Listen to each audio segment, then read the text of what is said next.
sejak kebangkitan ulama bersama pengikut-pengikutnya istiqomah dan setia jaga akidah dan sunnah Rasulullah.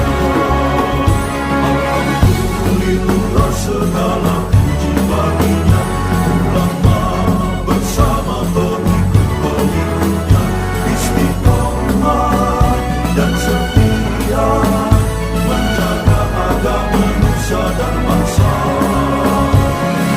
Mari kuatkan niat kita, kita bulatkan tekad kita, terus lanjutkan amal kita, mengembangkan hikmah kita. Assalamualaikum warahmatullahi wabarakatuh.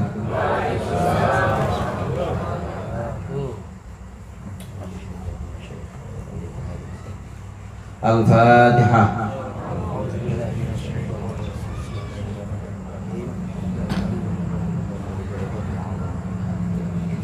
Iya,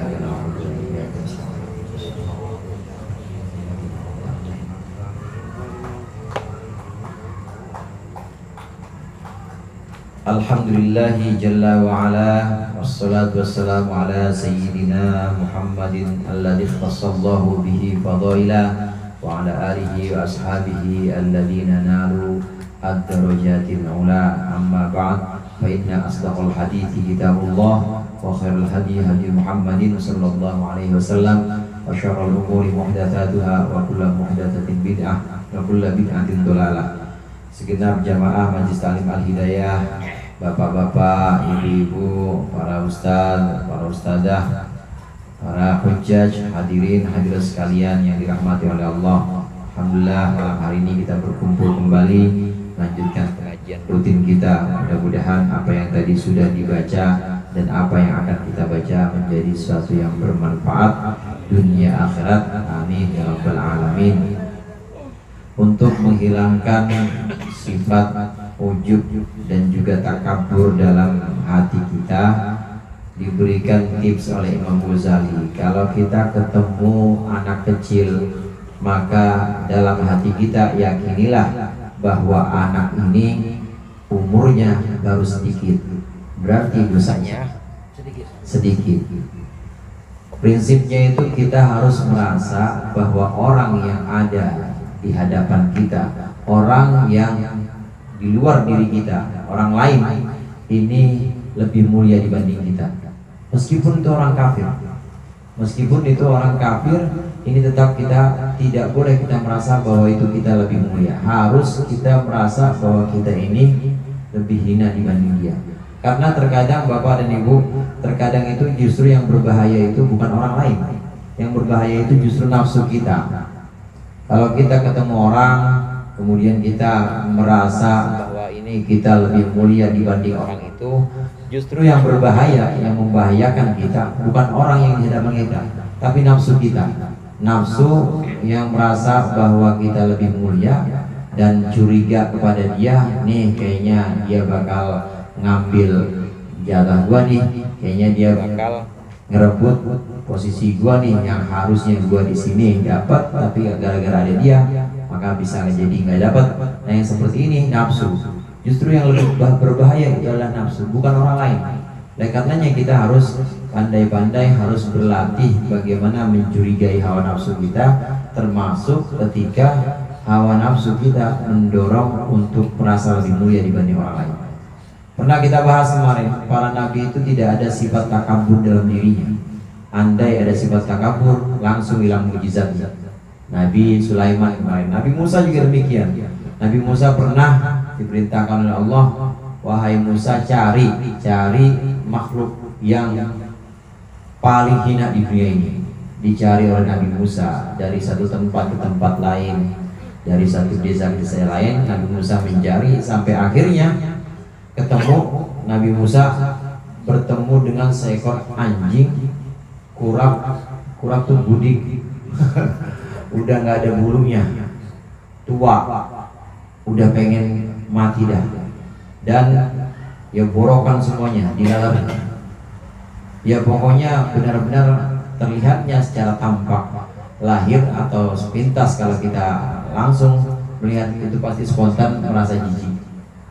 Nabi Musa kemudian melihat anjing ini diperhatikan, sampai akhirnya beliau matur bilang sama Allah, ya Allah, aku sudah menemukan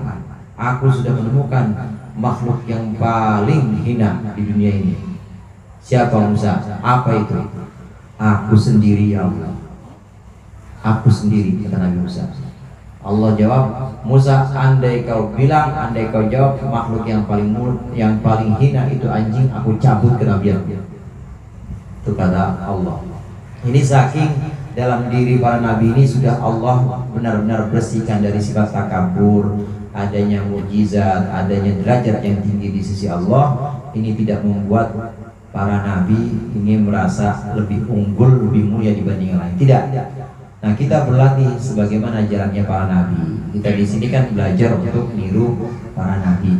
Walaupun belum bisa pas atau belum bisa sempurna, paling enggak kita dikit-dikit meneladani para nabi atau meneladani orang-orang soleh yang menata hatinya. Nah, berikut ini diajarkan oleh Imam Ghazali kalau kita bertemu dengan orang tua. Kalau kemarin kalau bertemu dengan anak kecil yang usianya lebih muda dibanding kita. Sekarang ada wa in ra'aita kabiran. Betul itu ya. Bismillahirrahmanirrahim. Qala al-mu'allif rahimahullah wa nafa'ana bihi wa bi ulumihi fid dharain amin. Wa in ra'aita kabiran, dan jika engkau melihat orang tua, qulta, maka ucapkanlah, hada abadallaha qabli, orang ini sudah menyembah Allah sebelumku. Fala syakka annahu khairun minni, maka tidak ada keraguan bahwa orang ini lebih baik dibanding aku. Kalau ketemu sama orang tua, kalau ketemu orang yang lebih usianya dibanding kita, maka kita harus ucapkan dalam hati kita, yakini ini orang usianya lebih banyak dibanding aku, pasti sholatnya lebih banyak dibanding aku. Ini orang usianya lebih tua dibanding aku, pasti puasa Ramadannya udah berkali-kali puasa, 3 kali puasa, 3 kali lebaran. Tapi ulang-ulang. Kalau ini udah berkali, kalau saya baru 3 kali puasa, 3 kali lebaran, nah baru insaf. Tapi orang ini sudah usianya 60 tahun, ini berarti sudah berkali-kali Ramadan. Nah saya baru kemarin. Harus merasa seperti itu dalam hati, diyakini kalau kita bertemu orang tua. Hadirin hadirat rahimakumullah. Dan ibadah itu menurut para ulama, ibadah yang dilakukan secara kontinu atau istiqomah, ganjarannya itu mudha'afah, ganjarannya dilipat gandakan oleh Allah. Orang sholat kalau istiqomah, sholat pertamanya pahalanya 1, sholat keduanya 2, sholat ketiganya 3, sholat keempatnya 4, pahalanya begitu. Nah gimana kalau orang usianya udah 50 tahun misalnya, 60 tahun, itu udah sholat yang keberapa kira-kira? Udah sholat yang ke sekian ribu kali, ya dikali lipatkan. Jadi andai itu udah sholat yang ke 3000, ya berarti 3000 dikali 3000, udah 3000. Ini belum dengan janji Allah, man ja'a bil hasanati falahu asyru amsalihha.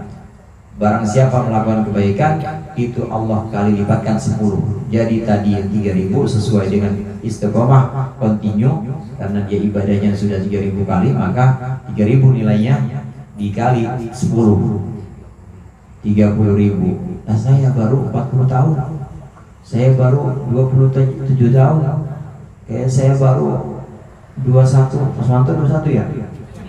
17. 21 atau 12? Saya baru 12 tahun. Ya ini orang ini udah berkali-kali melakukan ibadah, udah berulang-ulang Ramadan, tentu lebih mulia dibanding saya. Pasti orang ini lebih mulia dibanding saya. Ini kalau bertemu orang tua. Karenanya kita lebih tawadhu, artinya lebih tawadhu, meletakkan. Kalaupun kita punya kebiasaan, kalaupun kita punya kemampuan, tetap letakin, taruh dulu kemampuan itu. Biar monggo Pak, jenengan mawon. Monggo Pak, Bapak aja. Saya berkatnya aja ntar. Bapak berkat doang, berkat Bapak nanti yang mimpin saya berkatnya aja. lebih mendahulukan orang yang memang layak. Nah kita yang lagi mempraktekkan tawadhu hendaklah meletakkan kebiasaan kita. Tawadhu itu dari kata wadoa yang artinya meletakkan dengan rendah atau merendahkan. Taruh dulu, bisa ngaji taruh dulu. Ada yang lebih bisa silakan. Bisa ngajar taruh dulu, ada yang bisa silakan. Ditaruh dulu, diletakkan dalam kerendahan itu. Ini jika bertemu dengan apalagi dengan orang tua. Tidak bertemu dengan orang tua dengan sepantaran aja. Dengan yang umurnya sama, letakkan dulu kebiasaan kita, tawarin orang lain dulu. Karena kita merasa bahwa dia lebih pantas dibanding kita. Namanya tawadhu. Tawadhu yang benar, tawadhu yang pakai ain, wadu'a. Soalnya ibu-ibu juga tawadhu. Tawadhu ibu-ibu tawadhu bukan pakai bahasa Arab. Tawadhu itu tahu warna duit. Tawadhu. Ini tawadhu pakai ain. Iya. Ustadz emang perempuan doang, bawa apa juga tahu banget kalau duit mah ibu lah. Tawadhu yang pakai ain, meletakkan kemampuan kebiasaan kita, biarkan orang lain yang maju lebih dulu. Nah ini sudah jarang atau bisa dikatakan orang di zaman semisal ini sekarang ini udah jarang orang yang mau meletakkan kebiasaannya ditaruh dulu biar orang lain jarang. Banyakan rebutan. Iya, rebutan. Ya kalau memang dianggap itu sebuah kelayakan, artinya memang berlaku di situ di masyarakat, misalnya untuk jadi kandidat RW punya visi misi, ya silakan. Kalau memang itu sudah menjadi sebuah kelayakan atau tradisi, nggak apa-apa. Dan ini kembali lagi innamal a'malu binniyat, tergantung niatnya. Kalau niatnya karena sombong nggak boleh, tapi kalau niatnya untuk kemaslahatan dengan mimpin masyarakat, itu insya Allah saya akan sebarkan kemaslahatan, akan sebarkan rahmat Allah untuk orang banyak, boleh. Gimana niatnya aja. Kemudian wa in kana aliman, dan apabila ada orang yang kau temui itu aliman, adalah orang yang alim, punya ilmu, qulta, maka engkau ucapkan hada ini, hada orang ini qad u'tiya, sudah diberikan malam u'tahu, sesuatu yang aku tidak diberikan. Wa balagho malam ablughu, orang ini sudah mencapai sesuatu yang aku belum capai. Wa alima ma jahiltu, orang ini mengetahui sesuatu yang aku tidak tahu. Fakaifa akunu mithlahu, bagaimana mungkin aku bisa menjadi seperti dia. Kalau bertemu orang alim, maka tanamkan dalam hati kita, ini orang sudah diberikan oleh Allah sesuatu yang aku nggak punya. Orang ini sudah mencapai satu capaian, sudah mencapai satu prestasi yang aku belum bisa sampai ke tempat dia. Orang ini sudah tahu sesuatu yang aku belum tahu. Ketemu orang alim harus seperti itu. Sama-sama lulusan pesantren, sama-sama 6 tahun, tetap harus merasa bahwa orang ini pasti sudah diberikan lebih oleh Allah dibanding aku. Dia tahu lebih banyak dibanding aku. Biarin dia aja yang mimpin. Jadi jangan munculin diri, jangan nonjolin diri. Ini tentang bagaimana kita menata hati kita. Para ulama memang ada khilafiyah, ada perbedaan pendapat. Ini dijelaskan juga oleh Syekh Al-Banten dalam syarah kitab Bidayatul Hidayah. Ada ulama yang berpendapat kalau perbedaan pendapat ini tidak dijelaskan oleh Imam Ghazali di syarah kitab ini, tapi dijelaskan oleh Sayyid Zain bin Smith, Habib Zain bin Smith. Ini beliau mengatakan memang ada khilafiyah, lebih mulia mana antara nasab dengan alim, antara nasab dengan orang yang punya ilmu. Lebih mulia mana antara nasab yang artinya terhubung dengan Rasulullah dengan orang alim. Nah, menurut Habib Zain bin Smith ini ada dua pendapat. Ada yang mengatakan lebih mulia orang alim, meskipun itu keturunan Rasulullah. Kalau tidak alim, ya tetap jauh di bawah orang alim, meskipun keturunan Rasulullah. Namun pendapat kedua ini yang lebih kuat. pendapat yang kedua ini lebih kuat, bahwa bagaimanapun orang merupakan yang nasabnya terhubung pada Rasulullah, artinya dia merupakan keturunan Rasulullah. Kalau memang betul keturunan Rasulullah, maka itu lebih mulia. Buktinya apa? Lebih mulia dibanding orang lain. Buktinya apa? Orang alim, orang pinter, Bu, profesor misalnya. Pak profesor pinter, alim, pokoknya cerdik, cerdas, cendekiawan. Kalau gila kira-kira masih bisa jadi cerdas nggak? Bisa jadi cerdas nggak? Nggak bisa. Tapi kalau keturunan Nabi misalnya, memang benar-benar keturunan Nabi ya, benar-benar keturunan Nabi. Ini meskipun gila, tetap mulia. Artinya bagaimanapun di situ ada darah Rasulullah. Ini kalau betul-betul keturunan Nabi, pasti. Anak raja, misalnya anak raja, gila. Kira-kira orang-orang masih pada hormat nggak sama anak raja? Hormat pasti.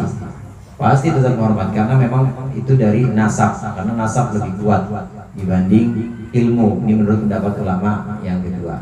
Nah, Syekh Nawawi Banten kaitannya dengan hal ini menjelaskan pendapat ulama juga bahwa orang yang merupakan keturunan Rasulullah, terhubung darahnya dengan Rasulullah, kalau dengan sesamanya, artinya yang sama-sama awam, nggak ada ilmunya, yang sama-sama awam, maka derajatnya lebih mulia keturunan Rasulullah. Ada satu keturunan Rasulullah, nah satu lagi keturunannya Parti. Keturunan siapa lagi pokoknya, keturunan bukan keturunan Rasulullah. Sama-sama awam, sama-sama dia itu nggak ada ilmunya, maka keturunan Rasulullah ini lebih utama 60 level dibanding orang awam, walaupun sama-sama nggak punya ilmu. Nah kemudian bagaimana dengan orang alim? Dengan orang alim atau orang yang punya ilmu. Orang alim dibanding dengan keturunan Rasulullah yang tidak alim, ini 60 derajat lebih tinggi, 60 derajat lebih tinggi levelnya, lebih tinggi derajatnya dibanding keturunan atau yang tersambung nasabnya tapi tidak alim. Betul kalau sesama awam atau sesama nggak bisa ngaji, sama-sama nggak bisa ngaji, betul lebih mulia keturunan Rasulullah. Tapi kalau dengan orang alim tetap lebih mulia orang alim 60 derajat. Ini menurut Syekh Nawawi Banten, bukan kata saya nih, bukan kata saya, tapi kata Syekh Nawawi Banten. Orang alim tetap lebih mulia dibanding keturunan Rasulullah yang tidak alim. Tapi kalau sama-sama alimnya ya sama-sama mulia, sama-sama levelnya ya 60. Sebagaimana tadi sama-sama, sebagaimana dia beda dengan kasus yang pertama. Kalau kasus yang pertama dia itu sama-sama awam tetap lebih mulia keturunan Nabi. Tapi kalau sama-sama alim sama, karena ilmu yang bisa mengangkat derajat itu.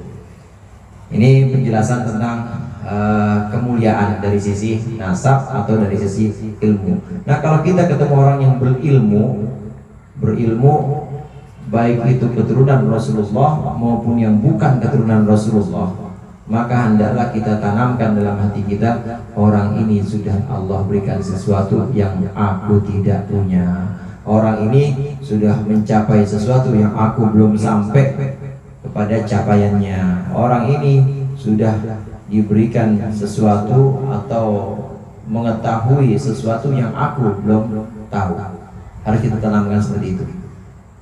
Contoh misalnya kita ketemu dalam satu majelis atau maulid, ketemu acara, kemudian di situ ada yang ceramah. Ada orang yang ceramah, ya anggap aja itu orang alim. Walaupun kelihatannya bagaimana, tetap aja kita harus menganggap bahwa mungkin yang dia tidak tahu itu lebih sedikit dibanding yang dia tahu. Sedangkan saya yang saya tidak tahu lebih banyak dibanding yang saya tahu. Kalaupun ada kesalahan-kesalahan pada diri orang yang ceramah ini, mungkin itu ketidaktahuan saya. Harus begitu, harus ditanamkan segitu. Adem kalau begitu Ustaz. Ya, jadi nggak ada saing-saingan. Ya nggak ada saing-saingan. Padahal Ustaz saing-saing. Ya biasanya emang musuhnya tukang dagang, aku cuma tukang jualan kan tukang jualan. Musuhnya tukang cilok, tukang cilok. musuhnya tukang baju juga. Lah musuhnya ustaz. Ustaz juga kalau dia nggak ngaji Bidayatul Hidayah, kalau dia nggak baca ini nih. Tapi kalau baca mah ya santai-santai aja karena udah tahu, oh saya nggak bisa. Tapi beliau dia ini lebih punya sesuatu yang Allah berikan dan saya tidak dapat. Dia sudah mencapai sesuatu yang sudah dia capai, saya belum sampai. Dia mengetahui sesuatu yang saya tidak tahu. Harus tanamkan seperti itu. Wa in kana jahilan, bagaimana kalau ketemu orang bodoh? Jika ada orang yang kau temui jahilan adalah orang bodoh, qulta, maka ucapkan dalam hatimu, hadza qad asallaha bijahlin wa ana asaituhu bi ilmin. Orang ini meskipun bodoh, yang namanya juga bodoh, namanya juga nggak tahu. Dia mendurhaki Allah bijahlin, karena kebodohan, karena ketidaktahuannya. Wa ana asaituhu bi ilmin, sedangkan saya mendurhaki Allah dengan pengetahuan. Fa hujjatullahi alayya, maka argumentasi Allah atau hujjah Allah atasku akadu itu lebih kuat. Wa ma adri bima yuhtamu li wa bima yuhtamu lah, dan aku tidak tahu dalam keadaan apa dia akan khotimah atau akan berakhir.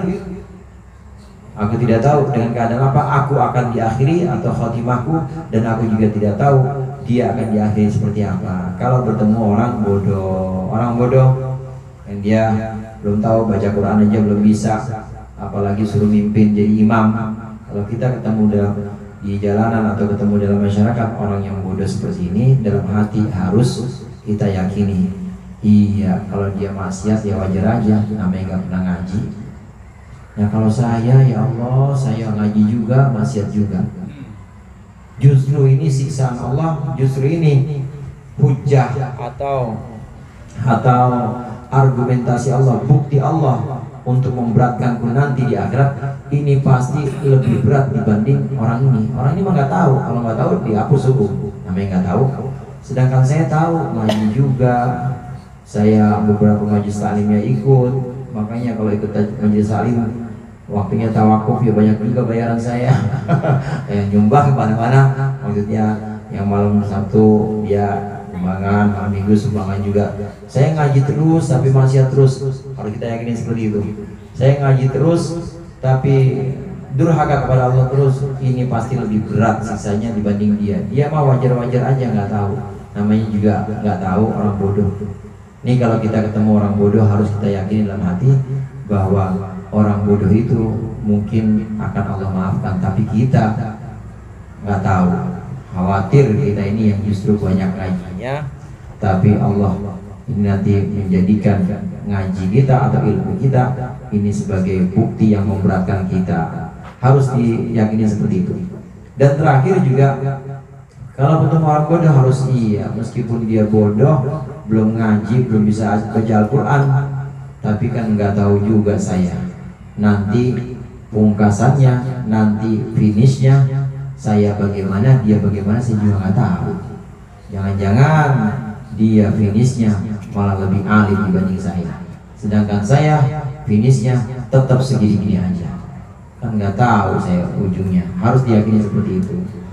Kalau kita belajar menata hati dengan cara menghilangkan perasaan ingin dimuliakan, menghilangkan kebanggaan pada diri sendiri, maka insya Allah lambat laun itu akan terkikis sifat takabur ini. Kalau sifat takabur terkikis karena menganggap diri kita rendah, menganggap orang lain itu lebih mulia, insya Allah nggak akan ada hasud begitu, nggak akan ada. Kalau nggak ada hasud dan dengki, pasti nggak akan ada riya, nggak akan ada pamer, nggak akan dia memamerkan. Karena bagaimana mungkin memamerkan, bagaimana mungkin ingin nunjukin atau memamerkan amal ibadah, sedangkan dia sudah tawadhu, dia sudah merasa saya nggak bisa apa-apa. Maka ini satu cara juga, satu kunci juga supaya kita bisa belajar membersihkan hati, mulainya dari tawadhu. Wa in kana kafiran qulta la adri asa yuslima wa yuhtama lahu wallahu a'lam bishawab. Mudah-mudahan bermanfaat. Lebih kurangnya mohon maaf. Wallahul muwaffiq ila aqwamit thoriq. Wassalamualaikum warahmatullahi wabarakatuh.